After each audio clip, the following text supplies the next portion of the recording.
Olá, senhores, eu sou o Joey, este aqui é mais um vídeo, então já começa dando like, se inscrevam no canal e ativem as notificações para o recebimento de novos vídeos. Eu estava refletindo aqui a respeito de como é que funciona essa questão da dinâmica de relacionamentos entre homens e mulheres, fazendo aqui uma retrospectiva desde os primórdios da humanidade, passando aí por questões históricas, sociais e situacionais. E dentro dessa reflexão eu acabei chegando na conclusão de que os relacionamentos nada mais são do que uma grande corrida dos ratos, principalmente para os homens. E essa terminologia de corrida dos ratos ela já existia, mas ela ficou bastante popularizada com aquele livro do pai rico e do pai pobre, né? Onde ele cita essa terminologia como sendo de uma situação que demanda muito esforço para pouca recompensa. E o mundo dos relacionamentos é basicamente isso, pelo menos para a grande maioria, para a grossa maioria dos homens.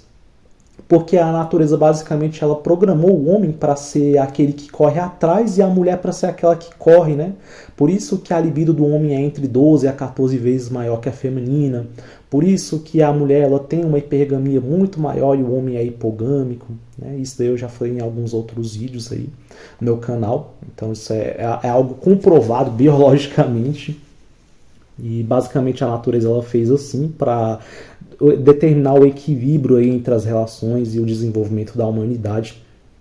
Se vocês estiverem curiosos aí, é só acessarem outros vídeos. Eu tenho pelo menos uns 12 a 13 vídeos aí onde eu toco nesse tipo de assunto de alguma maneira e explico, né, de uma maneira bastante esmiuçada como é que funciona essa questão da dinâmica.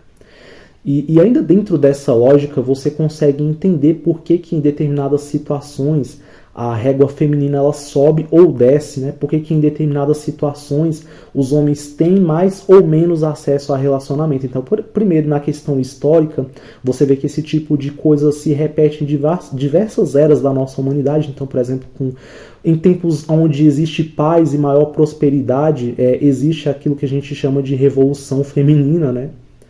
Eu não vou usar outro termo aí, porque a plataforma não gosta muito, entra naquele hall de polêmicas, né? Mas a gente sabe que a revolução aí, né, das manas, digamos assim, elas só acontecem em épocas em que é possível que isso aconteça, porque a gente sabe que em situações onde existem guerras, onde existem aí uma necessidade maior aí da força masculina, elas se sujeitam à proteção mesmo que a contragosto. E a gente consegue concluir também que a relação entre homens e mulheres ela sempre aconteceu na base da marra, né? Elas sempre se sujeitaram aí a se relacionar com homens na base da necessidade mesmo. A contragosto, mas pelo fato de a necessidade ser maior, elas se relacionarem. Basicamente é assim. Então, você vê que em países onde o nível de PIB per capita é menor, você vê que existe uma régua também menor por parte delas. Então, por exemplo, em países de terceiro mundo, existe uma acessibilidade bem maior em relação a países que são de primeiro mundo. Por isso que essa teoria, por exemplo, do Lux Maxim, ela faz muito mais sentido em países como a Suécia, Suíça, Inglaterra e países onde o PIB per capita é maior, porque lá exclui-se a necessidade de proteção e provisão, visto que lá as mulheres elas já estão inseridas no mercado de trabalho há muito mais tempo, então elas já têm uma necessidade de proteção bem menor. Por quê? Porque lá existe uma segurança social muito maior, lá existe uma polícia muito mais bem qualificada, um nível de criminalidade muito menor, e também aliado a isso uma condição financeira e social também maior. Então, lá as pessoas elas têm um nível de vida. Então, o que sobra, né? Uma vez que a hipergamia feminina ela se adapta às situações e as necessidades primordiais de proteção e provisão são supridas, o que surge para elas é uma necessidade maior delas valorizarem a questão da aparência física. Então, isso sobe cada vez mais a régua delas. Então, é possível observar que a qualquer mínima situação onde não é necessária essa questão da masculinidade, elas descartam assim na primeira oportunidade, né? Então, o que eu estou querendo dizer é que a mínima situação onde elas podem descartar o homem, elas sempre descartam, porque foi assim que a natureza programou elas, tá? O homem para correr atrás das mulheres, as mulheres para correrem e tentarem se livrarem dos homens, né? Na primeira necessidade. E isso refuta muito dessa lógica de que elas correspondem a amor com amor e tal, né?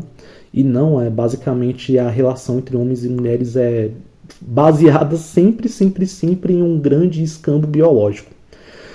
Eu quis fazer essa introdução porque é fundamental para entrar no tema que eu gostaria de entrar aqui nesse vídeo, que vocês entendam esse contexto de como é irrefutável essa questão. Não existe, tá, argumento contrário que seja capaz de refutar essa questão das relações entre homens e mulheres serem sempre baseadas em um grande escambo biológico. Tudo se baseia no homem fornecer à mulher proteção, provisão e boa genética, e o homem buscar da mulher juventude, beleza e fertilidade, né? Basicamente o homem busca a reprodução da mulher e a mulher busca os recursos do homem de proteção e provisão. Eu sempre coloco na boa genética como sendo um dos, mas a gente sabe que o da boa genética ela acaba sendo mais excluído justamente por ela ser o mais raro e menos necessário, digamos assim, em países onde a provisão e proteção elas são mais necessárias. Então, por exemplo, em países de terceiro mundo,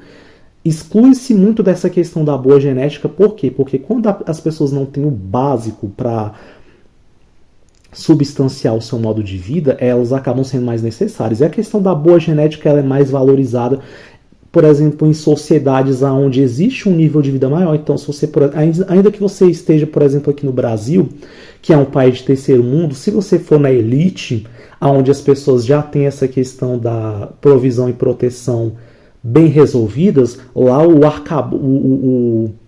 o tipo de exigência em relação à estética vai ser muito maior, né? Então, tudo é uma questão de adaptabilidade. Então, não existe argumento que seja capaz de refutar isso. Eu já fiz vários e vários vídeos, tá? Talvez eu até deixe na descrição aqueles que eu acho que sejam cabais, tá? Para que vocês vejam, onde eu esclareço assim, de maneira bem esmiuçada como é que se deu as relações humanas e como que de tempos em tempos essas relações elas voltam a ser iguais às relações primitivas, tá?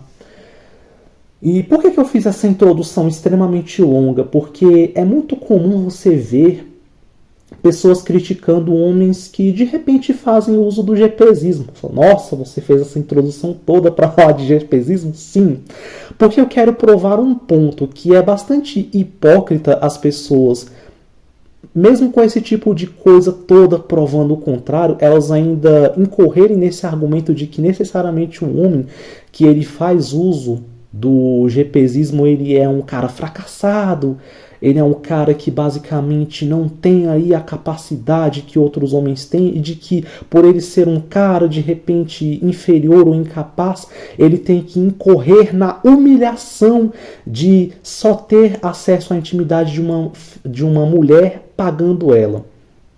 E basicamente, quando você tem um arcabouço intelectual um pouco maior, esse tipo de fala ela é absolutamente patética, porque basicamente você entende que o homem que ele simplesmente faz uso do GPzismo, ele está fazendo um peso e um contrapeso, certo? De que basicamente ele só está trocando o escambo biológico pelo escambo monetário direto. Então, ao invés dele dar outras coisas, ele está simplesmente já tendo uma relação direta e falando, olha, eu sei que de qualquer maneira eu tenho que pagar para ter acesso à intimidade feminina, então eu já vou logo na parte do escambo monetário. E é muito interessante essa hipocrisia das pessoas, porque você vê que elas mesmas se refutam. Então, a coisa mais comum que tem é quando você vê essas pessoas que fazem aconselhamentos de pessoas casadas, a seguinte pergunta sendo feita, os homens em tom de desabafo falando, olha, eu estou há basicamente 3 ou 4 meses sem cópula e eu não sei mais o que eu faço, porque eu quero ter a cópula e a minha esposa sempre fala que não tá afim, sempre fala que tá mal, sempre fala que não quer fazer e tal. E isso é uma coisa muito comum de quem é casado, tá? A maioria dos casados não fala sobre isso, mas isso é uma coisa muito comum quando você vai para uma conversa de amigos e tal, os caras fazerem piadinhas em relação a isso, e essas piadas só são engraçadas porque elas refletem uma realidade existente. E aí você vê nos comentários femininos em relação a esse tema a seguinte resposta: ah, mas os homens também, eles não se preocupam em querer agradar a mulher, eles não se preocupam em ver o porquê que a esposa perdeu a atratividade por eles. E sim, eu concordo com esse ponto, muito da falta de aptidão da mulher em relação ao ato íntimo se deve sim a uma acomodação do homem. A gente não deve ficar só colocando aí a culpa, né, digamos assim, do fracasso em relação às coisas nelas, né? Porque senão a gente estaria sendo tão incoerente quanto essas produtoras de conteúdo aí que vivem alfinetando os homens, né? Então existe sim muito dessa questão relativa à falta de apetite em relação ao feminino pelo ato íntimo, decorrente da acomodação masculina. Mas aí você vê, né, que boa parte daquilo que elas condicionam para que o homem tenha acesso à cópula se dá do homem ter que performar, ou seja, de qualquer jeito o homem tem que pagar para ter sexo, né? De qualquer jeito o homem tem que pagar. Então, basicamente o homem ele está fazendo um peso e um contrapeso de que, olha, é necessário que eu pague por sexo de qualquer forma, então já que eu tenho que pagar, tendo acesso a GP ou não, porque sim, a mulher civil ela também vai cobrar você, na maioria das vezes ela vai fingir também que tem atração por você para conseguir recursos, porque é um imperativo natural. Então, quando a maioria dos caras que são casados, eles são prêmios de consolação, a maioria das esposas deles já casa com eles aí, não tendo a menor atração, fingindo que gosta deles simplesmente porque ela vê que é vantajoso, né? Então, ela dá muitas vezes um sexo meia boca ali pro cara, completamente ali na questão só de conseguir algo depois. Então o cara faz esse peso e contrapeso e conclui que ele simplesmente é mais vantajoso para ele trocar o escambo biológico pelo escambo monetário. Então basicamente é isso, né? Uma vez que você tem um conhecimento a respeito de como é que funcionam as coisas, esse tipo de argumento é bem patético, né? É digno de dar risada mesmo. Porque as pessoas acham que simplesmente a questão do GPzismo ela se equipara só ao casual. E eu vou mais além. Não, ela não se equipara só ao casual. Ela se equipara também à questão do casamento. Porque, no final das contas, quando o cara ele é casado, ele continua pagando por sexo. A esposa dele comete também as mesmas coisas. Ah, mas a GP vai fingir que não gosta que gosta de você, mas na verdade ela só tá ali fazendo o ato da cópula por dinheiro. A tua esposa também não gosta de tu, cara. Na maioria das vezes a tua esposa ela não tem ali atração física em você. Na maioria das vezes a sua esposa não queria estar com você. Isso é a realidade da maioria dos casados, tá? Eu sei que é difícil para os caras escutarem isso, né? Claro que vocês que são inscritos aqui no meu canal, vocês são iguais a mim, vocês simplesmente dão risada disso, mas a verdade é essa. Eles querem rebaixar, né, o cara que pega GP, mas eles estão no mesmo patamar e diria que eles estão até piores, porque eles estão na ilusão, né? Porque basicamente eles estão sob um conforto psicológico onde eles têm aí satisfeitas na sua psique a questão da validação social e da validação feminina. Então, por que o cara ele tem essa ilusão de que quando ele tá casado ou quando ele tá no casual, ele é superior ao cara que tá recorrendo ao GPzismo? Porque a sociedade, ela coloca, e isso é algo biológico do homem, tá?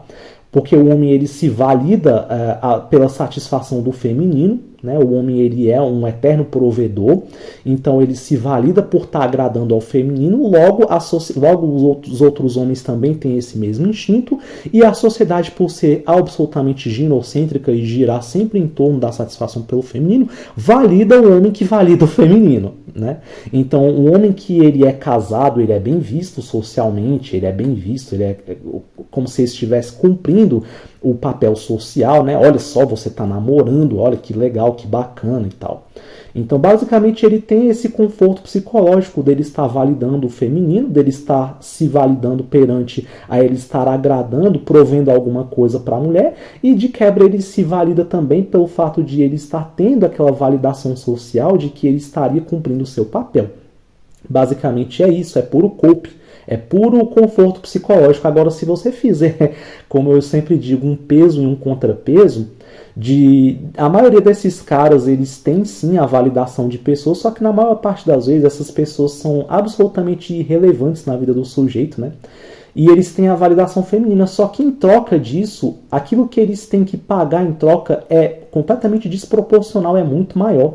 Então o cara, ele não percebe, mas ele sofre muito mais do que ele tem prazer nessa escolha, principalmente hoje em dia, né, que o sarrafo tá lá em cima.